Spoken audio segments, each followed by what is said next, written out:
Comment obtenir le statut de résident permanent et avoir son visa pour le Canada en 6 mois?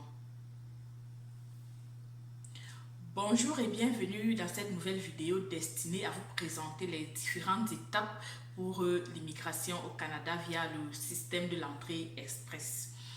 En fait, vous êtes nombreux qui avez ce projet de voyager pour le Canada. Vous avez ce projet de vous installer et de vivre définitivement au Canada. Peut-être, probablement ça peut être pour des raisons d'ordre économique, ça peut être pour des raisons d'ordre professionnel, ça peut être pour plusieurs raisons. Chacun a ses raisons.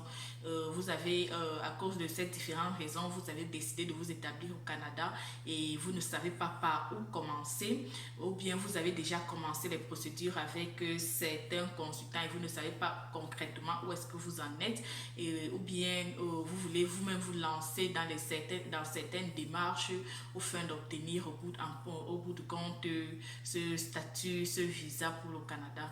Il est possible pour vous d'obtenir votre visa de résident permanent en 6 mois, mais comment? Déjà, il faut comprendre qu'il y a certains prérequis. Il y a certains prérequis qu'il faut faire avant de commencer véritablement la procédure que moi j'appelle de l'entrée express. Parce que vous avez souvent entendu parler d'entrée express au Canada, entrer au Canada en 6 mois, entrée express à gauche, entrée express à droite, mais c'est quoi concrètement? C'est quoi, il s'agit de quoi concrètement? Ce sont toutes ces informations-là que je vais vous apporter tout au long de cette vidéo et qui, à coup sûr, vous permettront de bien entamer, de bien suivre votre projet d'immigration pour le Canada. Déjà, pour la petite histoire, il faut savoir que, pas pour la petite histoire, en guise d'information, le Canada a un plan d'immigration sur 3 ans de 2019, de 2019 à 2021. Il est prévu de sélectionner environ 300, en moyenne 340 000 dossiers par an sur 3 ans. Donc ça veut dire qu'au bout de 3 ans, le Canada aura fait entrer plus un peu en moyenne 1 million de personnes dans le territoire. Oui, c'est le projet, c'est le plan d'immigration du Canada et vous pouvez en faire partie. Et c'est pas un rêve, c'est pas une utopie, c'est quelque chose de bien faisable et c'est quelque chose de vraiment réel. Qu'est-ce qu'il y a dans le lieu de faire? Vous allez commencer par la toute première étape.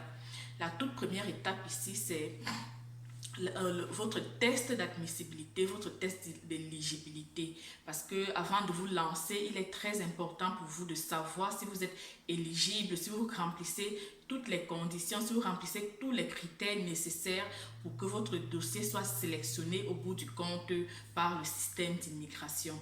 Alors, qu'est-ce qu'il faut faire à ce niveau? Il faut entrer tout simplement dans le site du gouvernement. Je vais vous laisser le lien au bas de la vidéo. Vous entrez tout simplement dans le site du gouvernement. Certaines informations vous seront demandées. Vous allez introduire toutes les informations qui ont trait, par exemple, à votre âge, à vos emplois, à votre éducation, ce genre d'informations. Et au bout du compte, le système vous dira si oui ou non vous êtes éligible pour la procédure de l'entrée express. Si vous n'êtes pas éligible, c'est pas grave, cherchez à savoir ce qui vous a manqué et allez chercher à compléter cette information pour que vous soyez éligible plus tard. Maintenant, si vous êtes éligible, vous allez passer à la seconde étape que j'appelle le test, que j'appelle l'évaluation de vos diplômes. L'évaluation des diplômes étrangers, c'est pour ça qu'on appelle ça l'EDE.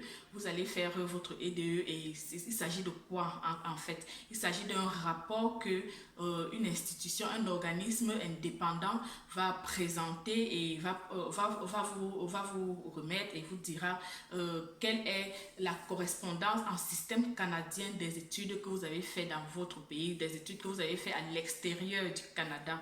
Voilà, c'est ce qu'on appelle l'évaluation des diplômes étrangers. Donc, c'est la deuxième étape que moi je présente ici parce que il faut dire, pour la petite, mettez-vous déjà en tête que Le site du gouvernement présente 4 grandes étapes pour cette procédure, mais moi je vous ramène ces 4 grandes étapes en 6 étapes pour mieux vous permettre de mieux comprendre la chose, pour vous permettre de mieux comprendre la chose, parce que parfois vous lisez sur Google, vous lisez, vous ne comprenez pas très bien ce que ça signifie, qu'est-ce qu'on fait à chacune de ces étapes. C'est aussi l'un des buts de cette vidéo. Maintenant, quand vous avez fini avec l'évaluation de vos diplômes, vous allez faire cette évaluation déjà va vous prendre dans les 3 à 4 mois du début jusqu'à la fin de la procédure, parce que vous aurez à faire des démarches auprès de vos institutions, auprès de vos établissements, auprès de vos universités. Vous aurez à faire des démarches auprès de ces universités pour certaines légalisations, pour les légalisations de certains documents et tout. Et par la suite, vous aurez également à faire des échanges avec l'organisme en question. Lorsque vous avez bouclé avec pas que lorsque vous avez bouclé, autant pour moi, pendant que vous faites cette étape, vous préparez également l'étape numéro 3 que j'appelle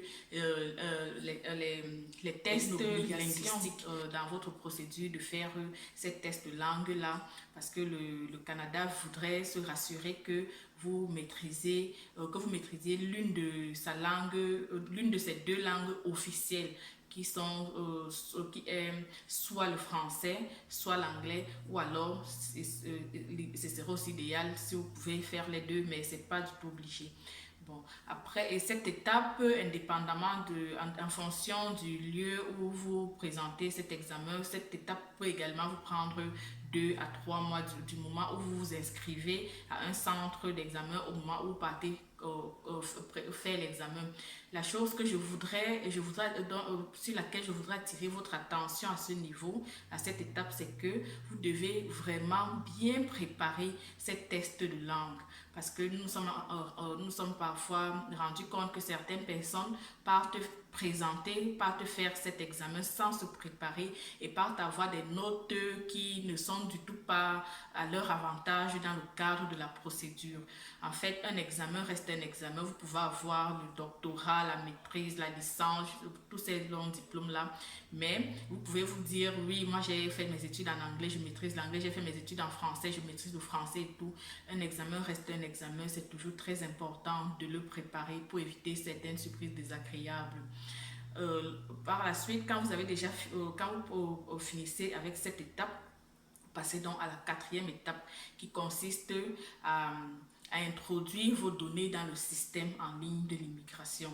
À ce niveau-là, les informations qui vous seront demandées justement auront trait à votre éducation, votre âge, votre profession, les notes que vous avez justement obtenues en faisant vos examens, vos tests linguistiques, les informations sur les équivalences des diplômes que vous avez eu à faire et tout. Toutes ces informations-là, vous allez les introduire dans le système. Et lorsque cela sera fait, vous aurez un maximum disons, de 2 mois maximum. Vous aurez un maximum de 2 mois où le système va vous écrire, vous dire oui, vous avez été sélectionné et voilà votre lettre d'invitation à déposer officiellement votre demande de statut de résident permanent pour le Canada. Et c'est cette étape-là que je vais appeler la 5e étape, l'obtention de cette lettre d'invitation-là.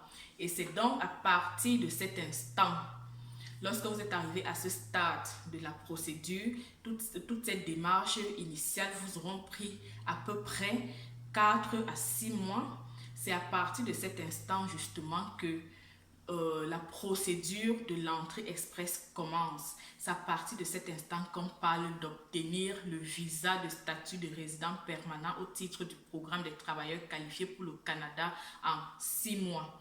C'est à partir de cet instant, lorsque vous avez reçu votre lettre d'invitation. Qu'est-ce qui va donc se passer à cette étape que moi j'appelle la 6e étape? C'est dans cette étape que tout va donc se jouer. À cette étape, là, il sera question pour vous d'envoyer tous toute votre paperasse, tous vos documents, tous les documents que vous avez parlé, les passeports, les documents qui ont trait à vos rapports, à vos tests de langue, à vos études, et tout. C'est à ce niveau que vous allez faire le téléversement de tous ces documents dans le système d'immigration en ligne. Vous allez faire tout téléversement de tous ces documents et de toutes ces informations. Et à partir de cet instant, vous allez commencer votre compte à rebours. 6 mois plus tard, vous obtiendrez votre visa, votre statut de résident permanent. Et toujours lors de cette étape, c'est cette étape que vous allez envoyer, vous allez échanger avec le ministère, avec le ministère qui va de temps en temps vous envoyer des courriers sur le lieu où vous irez faire vos vos visites médicales, sur le lieu où vous allez envoyer votre passeport. Bref, c'est à cette étape-là que tous ces échanges-là seront effectués. Donc voilà les amis, présentés en bref vraiment, c'est-à-dire en résumé, en quelques mots, les différentes étapes, les différentes grandes étapes que vous devez braver pour obtenir votre nouveau statut au bout de 6 mois. Alors, j'imagine que vous vous posez certainement des questions sur comment, combien combien tout ce projet, parce qu'il s'agit d'un projet de vie, combien ce projet peut vous coûter. Pour avoir cette information, je vous invite à suivre la vidéo qui va suivre celle-ci, qui vous apportera dans les mots avec toutes les précisions, les différents frais à engager dans chacune de ces étapes. Il faut déjà savoir, je vous annonce déjà que certaines de ces étapes vous seront gratuites et d'autres auront certains frais que je viendrai vous présenter ici. Alors, si vous avez aimé cette vidéo, n'hésitez pas à vous abonner à la chaîne, n'hésitez pas à la partager afin que d'autres aient également ces informations présentées dans cette vidéo. N'hésitez pas à faire des commentaires, n'hésitez pas à apporter vos observations pour que la chaîne s'améliore, pour qu'elle grandisse, et n'hésitez pas à liker. Bon, à ce, je vous dis au revoir et à très bientôt.